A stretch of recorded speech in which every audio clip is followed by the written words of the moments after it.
어제 새벽에도 오늘 본문을 통해서 은혜를 받았었고요. 강조해 드린 말씀이 교회에 시험이 생긴다 할 때 그 시험은 밖에서 안으로 들어오는 시험이 있고 또 안에서 일어나는 시험이 있다는 말씀을 드렸습니다.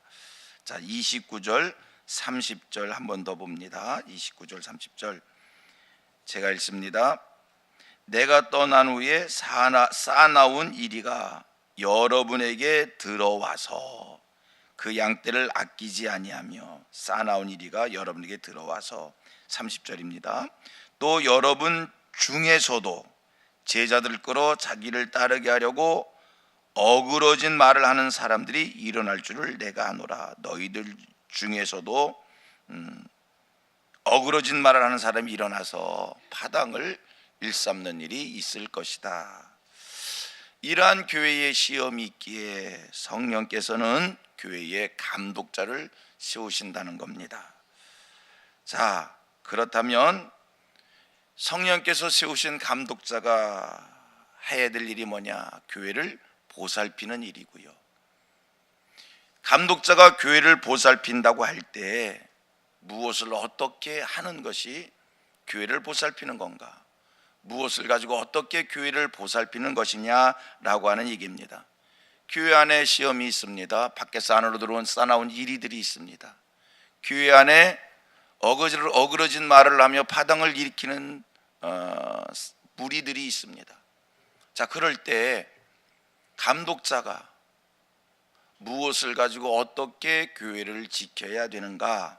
자, 31절 32절을 봅니다. 31절 32절 그러므로 여러분이 일깨워 내가 3년이나 밤낮 쉬지 않고 눈물로 각 사람을 훈계하던 것을 기억하라. 다 같이 지금 내가 여러분을 주와 그 은혜의 말씀에 부탁하노니 그 말씀이 여러분을 능히 든든히 세우사 거룩하게 하심을 입은 모든 자 가운데 기업이 있게 하시리라. 바울 사도의 이야기가 뭡니까? 무슨 가르침입니까? 교회 안에 이런 시험 저런 시험이 있을 때 감독자를 세워서 감독자가 교회를 보살피는데 그 감독자에게 당부하는 얘기입니다. 내가 교회를 보살필 때 힘썼던 것이 무엇이었는가 생각해봐라. 3년 동안 내가 눈물로 훈계했다는 겁니다. 그런데 그 눈물로 훈계할 때 무엇을 가지고 훈계했는가? 곧 말씀이었다는 겁니다. 그 은혜의 말씀으로 내가 3년 동안 훈계했다. 그렇습니다. 하나님의 교회를 지키고 성도들을 든든히 세우고 시험에서 승리케 하는 것은 여러분 무엇입니까? 하나님의 말씀입니다. 하나님의 말씀만이 교회를 든든히 세우는 줄로 믿습니다. 하나님의 말씀만이 성도들을 시험 가운데 빠지지 않고 하나님의 백성으로서 든든히 설 뿐만 아니라 하나님 앞에 기업을 얻게 할 줄로 믿습니다. 여러분, 이 땅에 살면서 하나님이 주시는 기업을 누리기를 원합니까? 이 땅에 살면서 하나님 주시는 풍성한 축복이 늘 가득 차고 늘 넘치는 그런 삶을 소원하십니까? 말씀 위에 든든히 서십시오. 하나님의 말씀이 나를 기업이 있는 삶을 살게 할 줄로 믿습니다. 자, 다시 한번 제가 이 31절 읽으면 32절을 여러분들이 읽으십시오. 그러므로 여러분이 일깨워 내가 3년이나 밤낮 쉬지 않고 눈물로 각 사람을 훈계하던 것을 기억하라.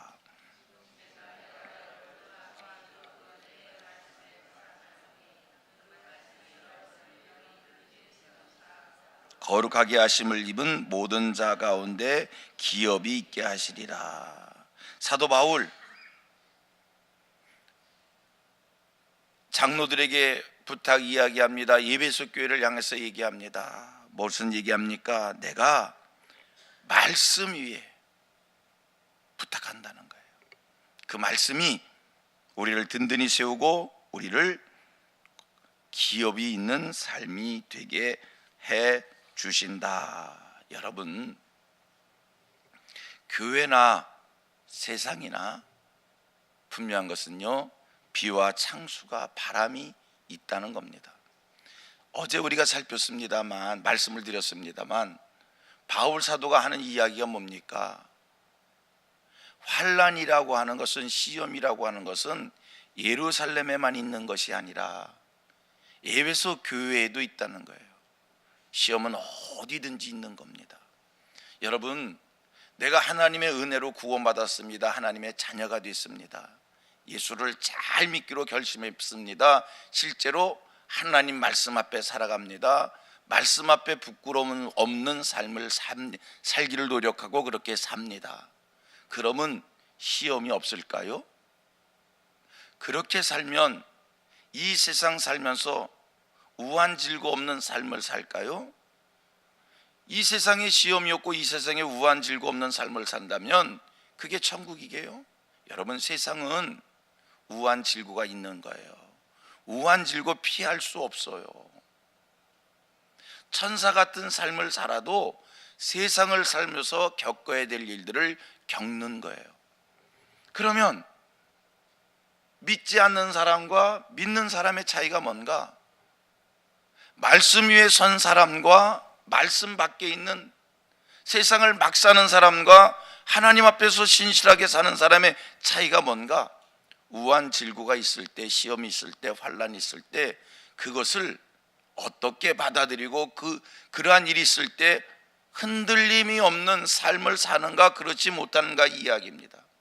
믿음이 있는 사람은요, 갑자기 사건과 사고가 생겨도 담대합니다. 용기 있습니다. 흔들리지 않습니다. 누구를 원망하지 않습니다. 불평하지 않습니다. 그 속에서 감사합니다. 누구와 다투지 않습니다. 세상 살면서 공격받고 시비 받습니다. 그러나 믿음 있는 사람은 그 속에서도 성도다움을 지키는 겁니다. 이게 하나님의 은혜입니다. 오늘 저와 여러분들이 말씀 위에서는 신앙의 사람들 되기를 원합니다. 그래서 이 세상을 살면서 이런 일 저런 일을 겪을 때 불평하며 사는 게 아니라 그 속에서 감사하고 그 속에서 성도다움을 지키고 그 속에서 하나님의 은혜를 누리는 하늘 백성들 되어지기를 축복합니다. 성도님들, 말씀이 있어야 비가 내리고 창수가 나고 바람이 불어도 무너지지 않는 겁니다. 말씀이 없으니까 예수를 십자가에 못 박기도 하는 것이고, 말씀이 없으니까 예수 그리스도의 참 제자가 되지 못하고 제자인 것 같았는데 돌아서서 예수를 파는 행위를 하게 되는 것이고, 그것은 내게 말씀이 없는 증거입니다. 우리 성민의 성도들은 말씀을 쫓는, 말씀 위에서는 이런 신앙의 사람들 되기를 축복합니다. 우리 같이 고백합니다. 말씀 위에 서십시다. 아멘. 말씀 붙잡는 신앙생활 합시다. 아멘, 아멘, 아멘. 우리 성도들을 보면요, 참 열심히 대단해 보이는 성도들이 있어요. 충성을 해요. 헌신을 해요. 전도도 열심히 하고 봉사도 열심히 하고 구제도 열심히 하고 교회 가는 모든 프로그램에 빠지지 않고 교회가 어떤 일을 하려면 꼭 그분을 찾을 수밖에 없어요. 왜? 열심히 있는 성도니까. 그분이 섬기지 않으면 일이 돌아가지 않으니까. 그래서 늘 교회 가는 일에 앞장서요. 그런데 어느 순간 이분이 보이지를 않아요. 이분의 충성이, 이분의 열심이 어느 날 갑자기 그냥 확 가라앉아 버려요. 왜 그럴까? 궁금함이 생겼어요. 부교육자들에게 물어봐요. 아니야, 요새 왜 안무개 집사님, 안무개 권사님이 교회에 보이지 않아?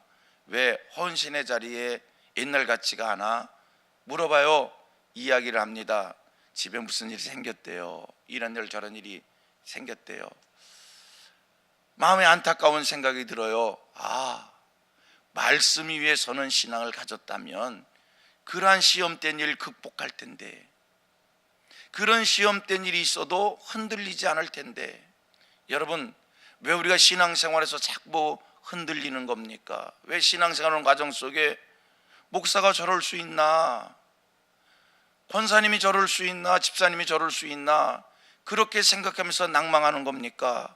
여러분, 우리의 신앙이 말씀 위에 서야 이런 일 저런 일이 있어도 변함없이 흔들림 없이 믿음의 자리를 지키게 될 줄로 믿습니다. 세상 살면서 인생 별 수 없어요. 비가 오고 창수가 나고 동남풍이 불고 서북풍이 불고 인생 그러면 다 낙심되는 거예요. 하지만 여러분, 말씀 위에 설 때 그 모든 것을 극복하는 힘이 생기게 될 줄 믿습니다. 또 한 번 고백할까요? 말씀을 쫓는 신앙인이 되자. 말씀을 붙잡는 신앙인이 되자. 사람 보지 말고요, 말씀을 쫓으십시다. 목사 보지 말고요, 순장 보지 말고요, 말씀을 쫓는 우리 성민의 성도들 되기를 축복합니다. 성경은 이렇게 얘기합니다. 말씀 위에 설 때 든든히 서고 말씀을 쫓는 신앙을 가질 때 기업을 얻게 되어진다. 기도하겠습니다.